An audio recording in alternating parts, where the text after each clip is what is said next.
ఈ రోజు ఉదయమే వైసీపీ అధికార ప్రతినిధి కారుమూరి వెంకటరెడ్డిని అయితే పోలీసులు అరెస్ట్ చేసినట్టుగా తెలుస్తుంది. హైదరాబాద్లోని కూకట్పల్లిలో నివాసం ఉంటున్నటువంటి వెంకటరెడ్డి ఇంటికి ఈ రోజు ఉదయమే పోలీసులు వెళ్ళి అదుపులో తీసుకున్నట్టు తెలుస్తుంది. అయితే ప్రధానంగా ఇటీవల కాలంలో అంటే గత 5-6 నెలల నుంచి కూడా ఈ వెంకటరెడ్డి అనే వ్యక్తి వైసీపీ అధికార ప్రతినిధిగా ఉంటూ అటు సాక్షి ఛానల్తో పాటు ఇతర సోషల్ మీడియాలో కావచ్చు లేదా ఇతర ఛానల్స్లో కావచ్చు పదే పదే ప్రభుత్వం మీద బురద జల్లే ప్రయత్నం చేస్తున్నారు.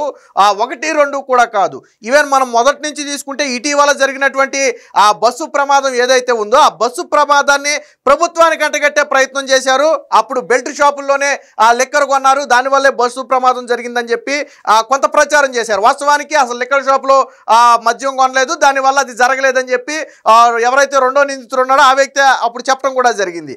ఆ తరువాత కాశీబొగ్గలో ఏదైతే ప్రమాదం జరిగిందో దానిలో కూడా ప్రభుత్వ వైఫల్యం ఉంది. ప్రభుత్వానికి సమాచారం ఇచ్చినా కానీ ప్రభుత్వం చర్యలు తీసుకోలేదన్నట్టుగా తను సోషల్ మీడియా ద్వారా ప్రచారం చేశారు. సో అప్పుడు ఒక ప్రచారం. ఇక తాజాగా సతీష్ ఎవరైతే తిరుపతి పరకామణి కేసులో సతీష్ అనే వ్యక్తి, సతీష్ కుమార్ అనే మాజీ విజిలెన్స్ అధికారి చనిపోయాడో దీన్ని కూడా ఆత్మహత్యగా చెప్పటంతో పాటు ప్రభుత్వ వేధింపుల వల్లే ఆ వ్యక్తి ఆత్మహత్య చేసుకున్నాడు, ఇదంతా ప్రభుత్వం చేసిన పనేనని ఒక రకంగా చంద్రబాబు నారా లోకేషే దీన్ని నడిపిస్తున్నారనే కోణంలో ఆయనైతే వ్యాఖ్యలు చేయడం జరిగింది.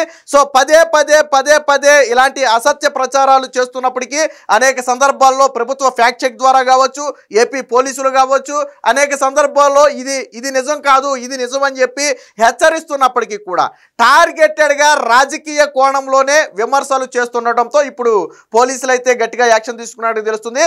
కొంతమంది ఎవరైతే కారుమూరి వెంకటరెడ్డి చేస్తున్నటువంటి వ్యాఖ్యల పట్ల మనస్తాపం చెంది కూటమి ప్రభుత్వం మీద చేస్తున్నటువంటి అసత్య ప్రచారం ఉందో దీంతో మొన్న ఏదైతే సతీష్ ఆత్మహత్యని అని చెప్పి దాన్ని చిత్రీకరించే ప్రయత్నం చేశారో అదే రకంగా కూటమే ఇదంతా చేసిందన్న కోణంలో వ్యాఖ్యలు చేశారో దాని మీద సీరియస్ అయ్యి కంప్లైంట్ అయితే ఇవ్వడం జరిగింది.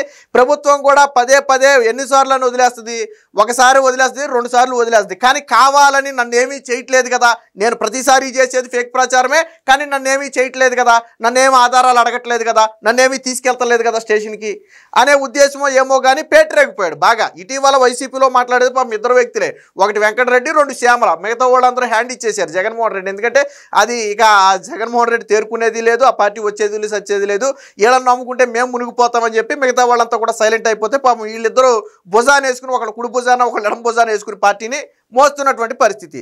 సరే రాజకీయ విమర్శలు చేయొచ్చు, దాన్ని మనం కాదంట్లా, కానీ అసత్య ఆరోపణలు చేసి ప్రజల్లో విద్వేషాలు రెచ్చగొట్టే విధంగానో లేదా 2 వర్గాల మధ్య చిచ్చు పెట్టే విధంగానో ఒక రకంగా రాష్ట్రంలో శాంతి భద్రతలకు విఘాతం కలిగే విధంగానో మాట్లాడతానంటే చూస్తూ ఊరుకోరు. సో ఇప్పుడు దాని కిందే అరెస్ట్ చేయడం జరిగింది.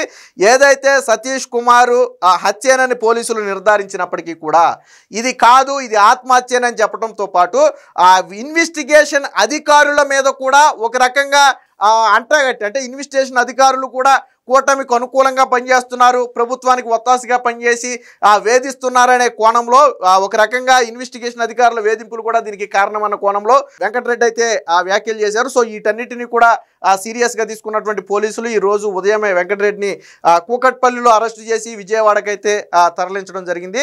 వాస్తవానికి వెంకటరెడ్డిని ఎందుకు అరెస్టు చేశారు, చెప్పకుండా అరెస్ట్ చేశారు, నోటీసులు ఇవ్వకుండా అరెస్ట్ చేశారని చెప్పి కుటుంబ సభ్యులు ఏదో సాక్షి మీడియాలో మాట్లాడినట్టుగా నేను విన్నాను. కానీ వాస్తవం ఏంటంటే ఎందుకు అరెస్ట్ చేశారు, దేనికి అరెస్ట్ చేస్తున్నారు అనేది కుటుంబ సభ్యులకు పోలీసులు చెప్పి అన్ని విధాలా నచ్చజెప్పే లా ప్రకారం ఎలా తీసుకెళ్లాలో అలాగే తీసుకెళ్లారు. కానీ ఇదేదో దౌర్జన్యం అంటే వైసీపీ చేసింది.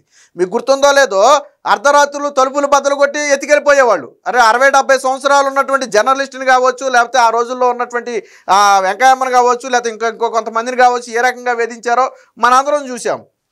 అది అర్ధరాత్రులు గోడదు వాళ్ళు గేట్ దిగముందే అంటే 12-1 గంట సమయంలో వెళ్ళిపోయి నైట్ అరెస్ట్ చేయడం. చంద్రబాబు గారిని ఎప్పుడు అరెస్ట్ చేశారు, అది అర్ధరాత్రి అరెస్ట్ చేయడం. కానీ ఇక్కడ తెల్లవారిన తర్వాత పూర్తి స్థాయిలోనే పోలీసులు ఇంటికి వెళ్ళి లీగల్గా నోటీసులు ఇచ్చి అన్ని రకాలుగా కుటుంబ సభ్యులు ఎదుట వాళ్ళకి అరెస్టు చేస్తున్నామని చెప్పి సమాచారాన్ని ఇచ్చి తర్వాత తీసుకెళ్ళటం జరిగింది. వాస్తవానికి ఇంటి దగ్గర కూడా వెంకటరెడ్డి కొంత వాగ్వాదానికి పోలీసులతో వాగ్వాదం చేసుకున్నట్టుగా తెలిసింది.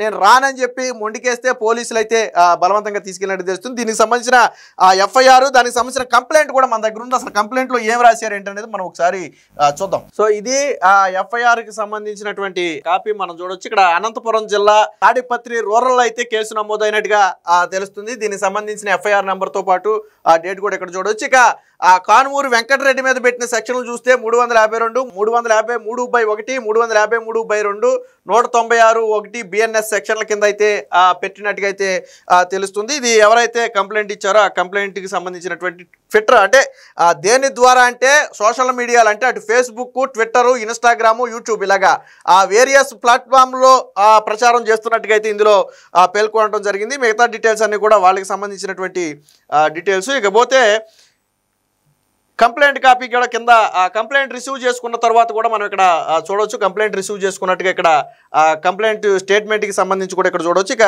కంప్లైంట్ ఇచ్చిన వ్యక్తిది కూడా కింద మ్యాటర్ ఉందో ఒకసారి చూద్దాం. సో గౌరవనీయులైన Tadipatri rural police station CI గారికి తాడిపత్రి మండలానికి చెందినటువంటి వ్యక్తి రాసినటువంటి కంప్లైంట్ ఇది.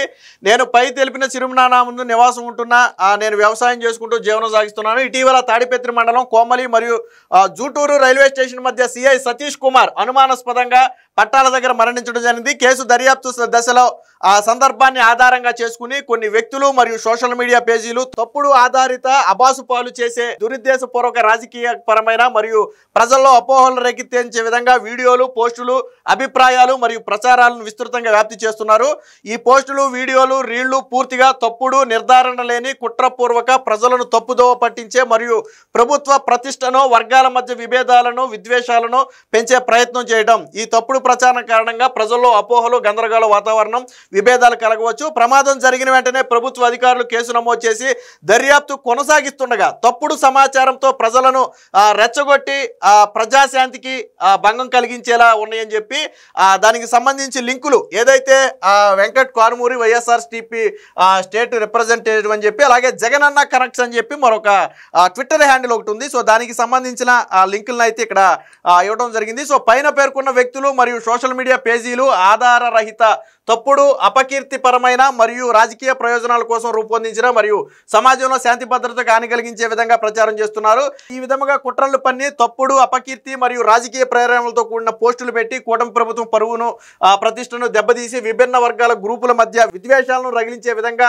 ప్రజల్లో అశాంతి, అలజడి కలుగు చేస్తున్నారని చెప్పి రాయటం జరిగింది. సో దాని మీద పూర్తి స్థాయిలో చర్యలు తీసుకోవాలని, ప్రధానంగా ఏదైతే పరకామణి కేసుకు సంబంధించి ఇన్వెస్టిగేషన్ జరుగుతుందో దాన్ని పూర్తిగా తప్పుదో పట్టించే విధంగా, ఇది పూర్తిగా ప్రభుత్వ వేధింపులు లేదా ఇన్వెస్టిగేషన్ అధికారుల వేధింపుల వల్లే సతీష్ ఆత్మహత్య చేసుకున్నాడనే ఒక దుష్ప్రచారం చేస్తున్నారు. వాస్తవానికి అది ఫస్ట్ ఆత్మహత్య కాదు, అది హత్య అని చెప్పి పోలీసులు, కుటుంబ సభ్యులు అందరూ బలంగా భావిస్తున్నారు. దానికి సంబంధించిన సాక్ష్యాధారాలను కూడా సేకరిస్తున్నారు. అంటే ఇన్వెస్టిగేషన్ జరుగుతున్న సమయంలోనే ప్రజలను తప్పుదోవ పట్టించే విధంగా చేయటంతో దీని మీద చర్యలు తీసుకోవాలని చెప్పి చెప్పడం జరిగింది. సో నేను ఇంతకు ముందే చెప్పినట్టుగా అనేక విషయాలు, మన బస్సు ప్రమాదం జరగవచ్చు, లేదా కాశీబుగ్గ వ్యవహారం కావచ్చు, లేదా ఇప్పుడు ఈ వ్యవహారం కావచ్చు, ఇంతకుముందు వరదల సమయంలో కావచ్చు. సో వరదల సమయంలో కూడా అనేక తప్పుడు ప్రచారాలు చేశారు. సో ఇలా ఒకటి కాదు, రెండు కాదు, ప్రతి సందర్భంలోనూ ప్రభుత్వం మీద ఆధారాలు లేని, ఇదే వెంకటరెడ్డి మీద ఆఫ్ నాలెడ్జ్ వెంకటరెడ్డి అని చెప్పి మనమే అనేక ఆధారాలతో కూడిన వీడియోలు కూడా చేసాం. మన ఛానల్లోనే ఉన్నాయి, మీరు కావాలంటే వెళ్ళి చూడొచ్చు. అంటే ఏ స్థాయిలో ప్రజలను మోసం చేయటం, లేదా ప్రభుత్వ ప్రతిష్టను దిగజార్చడం, లేదా రెండు వర్గాల మధ్య విద్వేషాలు రెచ్చగొట్టడం, ఇది అత్యంత ప్రమాదం. సాధారణంగా వీళ్ళు చేసే వ్యాఖ్యల మధ్య ఏమవుతుందంటే వర్గాల మధ్య విద్వేషాలు రెచ్చగొట్టే అవకాశం ఎక్కువ ఉంది. కాబట్టి చర్యలు తీసుకోవాలన్నారు. దీని మీద పోలీసులు కూడా పదే ఎన్నిసార్లు మట్టికి ఆళ్ళు మట్టికి ఇది తప్పు, ఇది ఒప్పు అని హెచ్చరిస్తారు. సో ఒకసారి తీసుకెళ్ళి అది హత్య, ఆత్మహత్య అన్నారు కదా, సో అది హత్య కాదు, ఆత్మహత్య అనడానికి, అలాగే ఇది ప్రభుత్వం చేసిన వేధింపుల వల్లే చనిపోయాడు అనడానికి తన దగ్గర ఉన్న ఆధారాలు ఏదో సమర్పిస్తే కేసు కూడా ఉండదు. సో ఆధారాలు సమర్పించాలా. నాకు సాక్షి ఛానల్ ఉంది, సాక్షి పేపర్ ఉంది, నేను వైసీపీ అధికార ప్రతినిధిగా ఉన్నాను, సో నేను నా ఛానల్లో నేను ఇష్టం వచ్చినట్టు మాట్లాడతాను, డిబేట్లో ఇష్టం వచ్చినట్టు మాట్లాడతాను అంటే పోలీసులు చూస్తూ ఊరుకోరు. సో మీరు మాట్లాడిన దానికి ఒక ఐడెంటిటీ ఉండాలి, క్రైటీరియా ఉండాలి, కనీసం ఆధారం ఉండాలి. పోనీ రాజకీయ విమర్శలు వేరు, చంద్రబాబు గారు అవినీతి చేశారనో, లోకేష్ అవినీతి చేశారనో ఆ విమర్శలు వేరు. బట్ ఇలాంటి విషయాలు జరిగినప్పుడు ప్రజలను రెచ్చగొట్టడం అనేది చాలా సీరియస్గా తీసుకోవాలి. రెండోది, వెంకటరెడ్డి లాంటి వాళ్ళని అదుపులోకి తీసుకుంటే మిగిలిన వాళ్ళ నోటికి తాళాలు పడతాయి. ఆల్రెడీ శ్యామల ఏం చెప్పింది, మన విచారణకి వెళ్ళి ఏం చెప్పింది, నాకు పార్టీ ఆఫీసు నుంచి ఇచ్చారు, నేను మాట్లాడాను, ఫ్యాక్ట్ చెక్ చేసుకోలేదు అంది. కాశీబుగ్గ వ్యవహారం ఆల్రెడీ శ్యామలను ఎత్తారు ఒకసారి. ఎత్తితే ఏమంది, పార్టీ నుంచి ఇచ్చారంట. ఇది రేపొద్దున వెంకటరెడ్డి కూడా ఏమంటాడు తెలుసా, పార్టీ నుంచి ఇచ్చారు, వాళ్ళు మాట్లాడమన్న స్క్రిప్టే నేను మాట్లాడాను, నాకు తెలియదు అంటాడు. నువ్వు ఉండేది ఎక్కడ, హైదరాబాద్లోని కూకట్పల్లి. ఇష్యూలన్నీ జరిగేది ఎక్కడ, ఆంధ్రప్రదేశ్లో. మరి నువ్వు ఎక్కడ కూర్చుని మాట్లాడుతున్నావు, నువ్వు ఏ రాష్ట్రంలో కూర్చుని తప్పుడు ప్రచారం చేస్తున్నావు?